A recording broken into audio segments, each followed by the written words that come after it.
On a beau souhaiter le meilleur à tout le monde, il faut bien ouvrir les yeux. La catastrophe économique qui s'installe en Algérie ne semble réveiller ni les consciences, ni les débats. Ce silence assourdissant tranche avec l'évidence, l'économie c'est le socle de toute nation.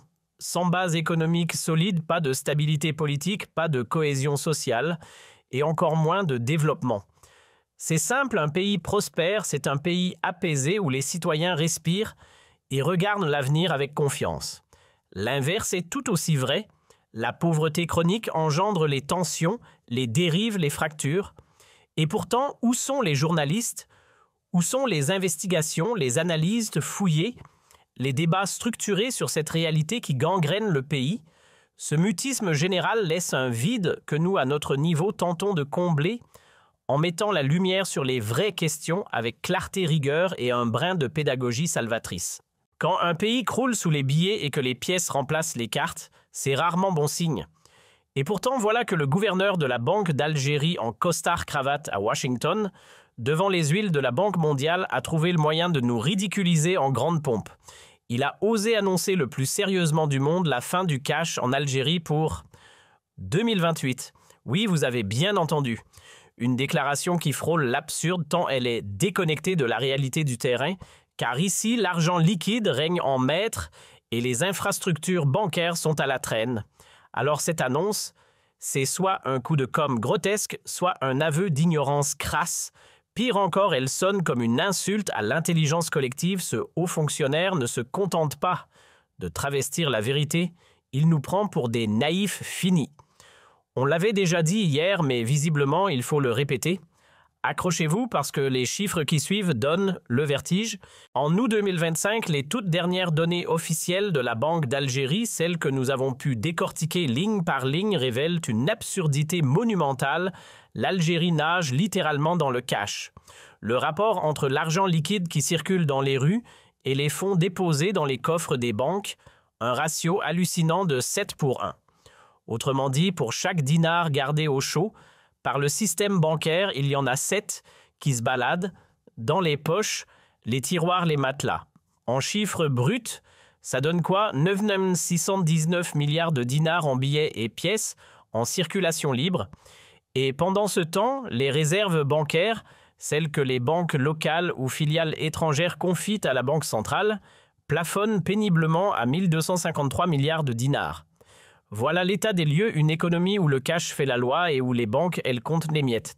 Imaginez une montagne de billets de 919 milliards de dinars éparpillés dans les poches des ménages, sous les comptoirs des commerçants, dans les coffres des entreprises, bref, dans chaque recoin de l'économie informelle algérienne. Et maintenant, face à cette montagne, un petit tas bien maigre de 1253 milliards de dinars déposés péniblement par une vingtaine d'établissements bancaires auprès de la Banque centrale.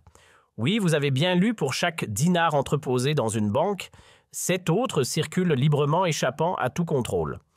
Convertissons tout ça pour mieux visualiser d'un côté 73 milliards de dollars en cash flottant, dans la nature de l'autre à peine 6 milliards bien sagement conservés dans les institutions financières. Le constat est sans appel, le cash règne en maître absolu sur l'économie algérienne, et pas qu'un peu. De manière obscène même. Alors qu'est-ce que ça raconte exactement ce déséquilibre monétaire? C'est très simple, sur chaque billet de 100 dinars imprimé par la Banque d'Algérie, pas moins de 42 dinars finissent dans le circuit parallèle sous forme de cash bien réel, palpable, échappant à tout contrôle.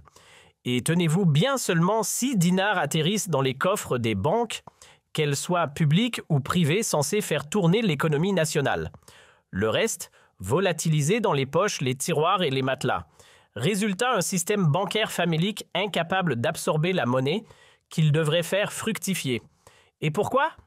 Parce que les Algériens ont tout simplement tiré un trait sur leur confiance envers les institutions bancaires. Plutôt que de déposer leur argent, ils préfèrent le garder sous la main au sens propre. Le liquide reste roi. La banque. Un simple décor de façade pour beaucoup. En Algérie, l'argent liquide, c'est le roi incontesté des transactions. Plus de 60%, parfois même jusqu'à 90% des échanges quotidiens se règlent avec des billets en main. Pourquoi? Parce que le citoyen algérien tout simplement ne croit pas à sa banque.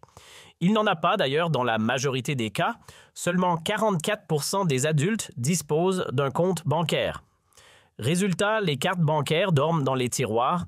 Les distributeurs automatiques sont aussi rares que les fontaines en plein désert.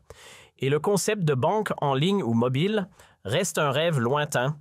On nage ici dans une économie figée où l'innovation financière est un mot étranger. Un fonctionnement qui rappelle tristement les traits caractéristiques des pays structurellement bloqués dans un sous-développement chronique, pas d'inclusion financière, pas de confiance, pas de modernité. L'argent liquide qui circule librement ne passe jamais par la case « banque ». Et c'est bien là le problème.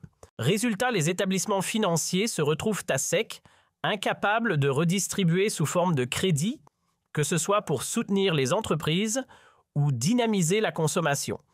Et pourquoi donc? Parce que les citoyens ont déserté les banques par méfiance ou par lassitude. Lorsqu'on tourne le dos aux institutions officielles, c'est vers l'économie parallèle qu'on se tourne. Et dans ce cas précis, une portion massive des fameux 919 milliards de dinars se retrouve à alimenter les circuits informels. On ne parle pas de quelques dinars égarés, non au moins 40%, si ce n'est la moitié de cette somme circule loin des radars dans une économie souterraine qui échappe à tout contrôle. Le cash, au lieu d'enrichir le pays, finit par nourrir l'ombre. Et lorsque cet argent n'alimente pas directement le marché parallèle, il ne prend pas pour autant le chemin des banques. Non, il reste enfermé ailleurs. Les entreprises préfèrent le garder sous clé bien à l'abri dans un coffre posé au fond de leurs locaux. Quant aux familles, elles transforment leurs oreillers ou leurs armoires en véritables coffres-forts improvisés.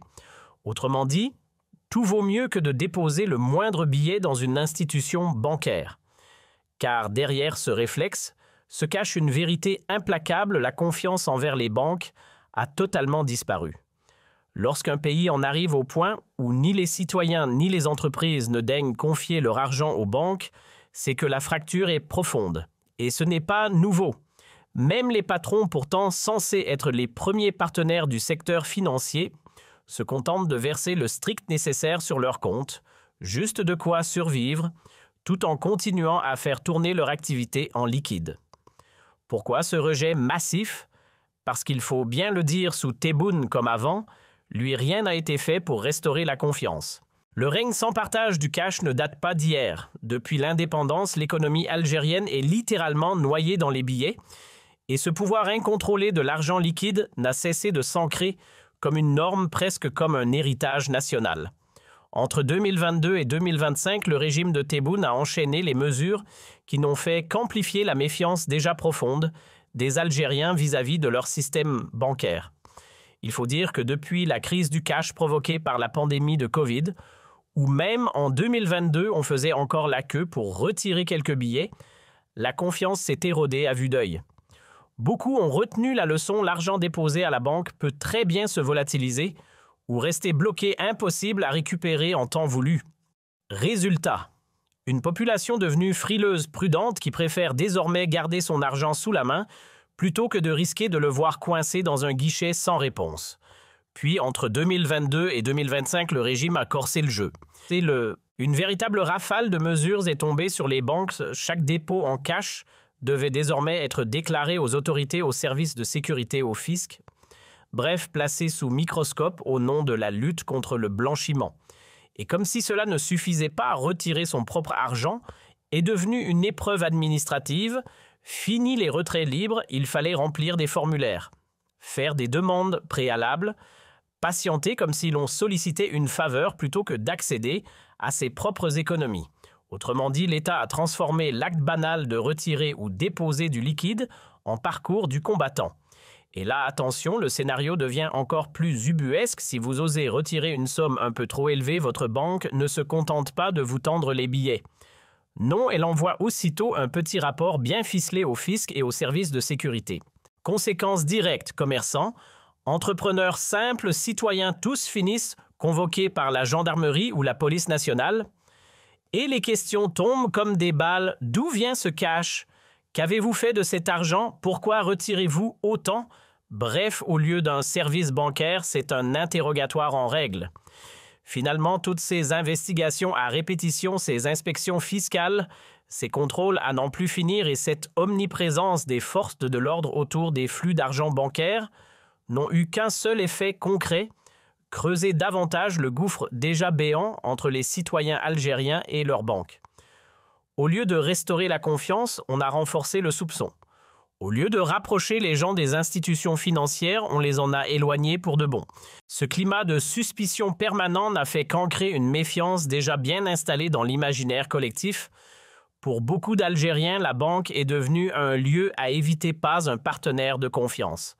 Soyons honnêtes, le paysage bancaire algérien est resté coincé au siècle dernier. D'abord, il faut dire ce qui est et les banques ne font rêver personne ici. Elles peinent à susciter l'intérêt, encore moins la confiance des citoyens. Et comment le pourraient-elles? Dans un pays de près de 50 millions d'âmes, on ne compte que 20 banques commerciales. Autant dire une goutte d'eau dans un désert. Quant aux agences physiques, elles se font tout aussi rares, tout juste 1626 sur l'ensemble du territoire. À ce niveau-là, c'est plus un service public, c'est une chasse au trésor. Franchement, pour un pays de la taille de l'Algérie, c'est un vrai non-sens. Presque 50 millions d'habitants et un système bancaire aussi famélique, non, quelque chose cloche sérieusement. Ce n'est ni logique ni acceptable. À ce stade, ce n'est même plus une anomalie, c'est un échec structurel. Alors la vraie question c'est, on attend quoi pour changer de cap? Ce qu'il faut, c'est clair comme de l'eau de roche, une refonte totale de la politique économique et pas dans 10 ans. C'est maintenant ou jamais. Cette mainmise du cash sur l'économie, ce n'est pas juste un détail technique, c'est un boulevard ouvert pour le blanchiment d'argent. Plus l'argent circule hors des circuits bancaires, plus il échappe au radar fiscal. Et quand les caisses de l'État sonnent creux, devinez qui en paie le prix.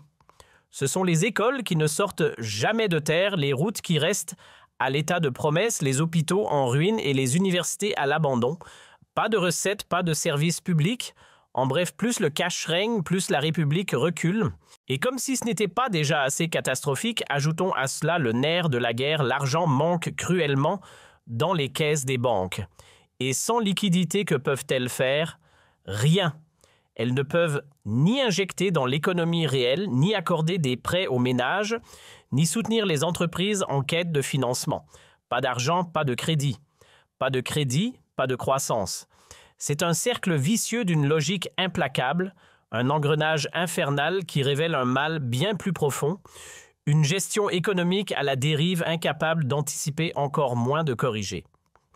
Avant de parler de relance économique, commençons par le commencement, restaurer la confiance. Car tant que les Algériens continueront à regarder leur système bancaire comme une menace plutôt qu'un allié, rien ne bougera. Le nerf du redressement, c'est ça. Il faut des banques modernes, solides, crédibles, pas des coquilles vides qui inspirent la méfiance. Des établissements capables non seulement de soutenir l'économie, mais surtout de séduire les citoyens, de leur donner envie de déposer leur argent, de participer à la dynamique nationale. Sans cette adhésion, tout projet de développement n'est qu'un château de cartes. Ce qu'il faut maintenant, ce n'est pas une énième réforme en trompe-l'œil, mais une vraie révolution dans les services bancaires. Des offres attractives modernes, pensées pour les besoins réels des Algériens. Et c'est faisable, parfaitement faisable. On peut très bien repenser la politique des taux d'intérêt, stimuler l'épargne nationale et surtout, pourquoi pas, transformer enfin Algérie Post, cette vieille structure massivement utilisée, en une véritable banque digne de ce nom. Il est aussi grand temps d'ouvrir les portes à la concurrence étrangère, de faire entrer les banques digitales dans le paysage et surtout d'activer sans attendre les solutions de paiement mobile et les outils d'unbanking. L'avenir se joue là, pas ailleurs. Le paiement mobile, on en parle, on le répète, mais rien ne bouge. Pourtant, en Afrique de l'Est comme en Afrique de l'Ouest, il a déjà changé la donne. Là-bas, un simple téléphone devient un portefeuille, un outil économique à part entière. Et en Algérie, toujours rien. Il est plus que temps d'agir, urgence absolue. Il faut permettre aux citoyens d'utiliser leur forfait téléphonique pour effectuer des transactions, convertir du crédit en argent réel, gérer leur quotidien sans passer par des banques archaïques.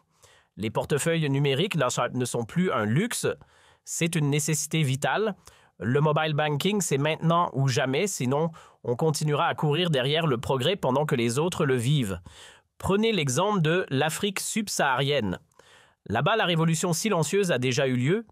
Grâce au mobile banking, le taux d'inclusion financière a littéralement explosé, franchissant la barre des 50%. Et pourtant, il n'a pas fallu construire des agences à tous les coins de rue, ni déployer des services financiers ultra sophistiqués. Non, un téléphone portable, un peu de réseau et le tour est joué. Des solutions comme Orange Money ou M-Pesa au Kenya ont prouvé qu'on peut transformer un simple forfait mobile en moteur économique. C'est ça l'innovation utile. Et pendant ce temps, ailleurs, on débat encore sur la couleur du logo des banques. Avec ton téléphone, que ce soit un abonnement chez Jay-Z ou Mobilis, tu tiens déjà entre tes mains bien plus qu'un outil de communication, une vraie clé économique.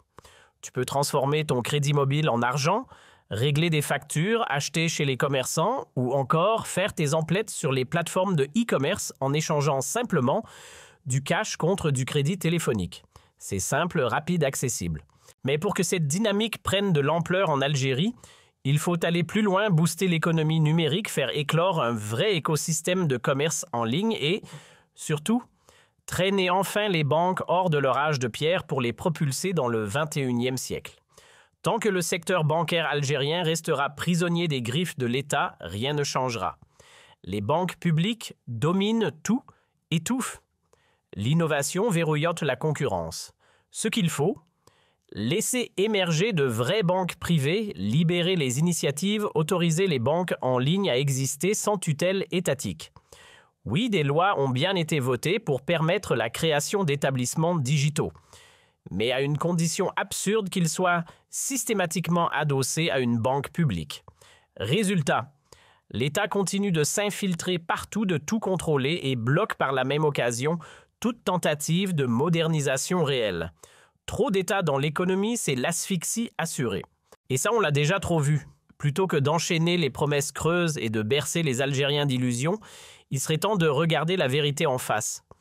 Tant qu'on ne se débarrassera pas de cette dépendance maladive au cash, tant qu'on ne verra pas émerger de véritables banques modernes, tant qu'on refusera d'embrasser les solutions de paiement numérique et surtout, tant que le lien de confiance entre les citoyens et leur système économique restera rompu, absolument rien de solide ne pourra être construit.